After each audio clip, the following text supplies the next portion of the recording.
Any creative writer expects the best from their work. They also expect total support from fans and even the authority. This, however, was not the case for Wanuri, who has produced several films, each depicting different topics, including Rafiki, a love story between two girls, which the Kenya Film Classification Board didn't want Kenyans to see. The film looks at young LGBT love in a nation where gay sex is still a criminal offense. Wanuri says she knew it was the best work she had done, which would be fully supported. But for the last 1 year, she has been trolled on social media, threatened with arrest and suffered endless offensive comments, sometimes from members of her own family.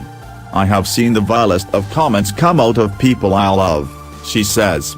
"It's been incredibly challenging," she said in one interview. Her troubles began in April last year, when the government watchdog demanded she edits the film. They felt it was too hopeful. They said if I changed the ending to show her, the main character Kenya, looking remorseful, they would give me an 18 rating. Wanuri refused. The ban followed, the critics claiming the film sought to promote lesbianism in Kenya, contrary to the law and dominant values of the Kenyans. Ever since that ruling, Wanuri says she has felt threatened.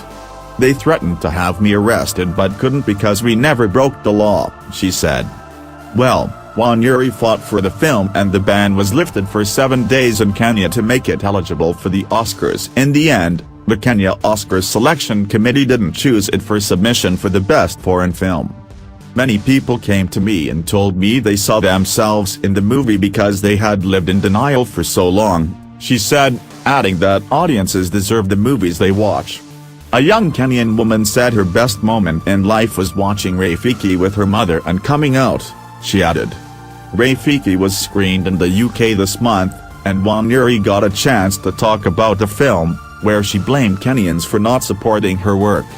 "The reason Rafiki is not watched in Kenya is that Kenyans didn't advocate for it," she said. She says as an audience member, "If you want to see more people of color on your screen and more voices of diversity, then it is your responsibility and not for the creators to fight for the rights.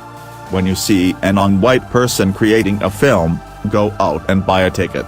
You don't have to watch it but do it for the data. So that the next time I am creating a film of joy with people of color, I can say, look at the data," she said. "Because the only thing we have had recently is Black Panther, which cannot be the only film to be used to explain our diversity. There are more stories of joy to be told and they are to be told by us. It is our responsibility, and that is why I am fighting with the authorities." Her perception of Kenyan apathy to her cause caught the attention of Kenyans online. John Kirara said, "What a BS movie. Promoting abominations in the name of movies should not be allowed anywhere in the world. If God is against LGBTQ, then who are we to say it's okay? LGBTQ hide behind human and equal rights organizations, and that can only mean they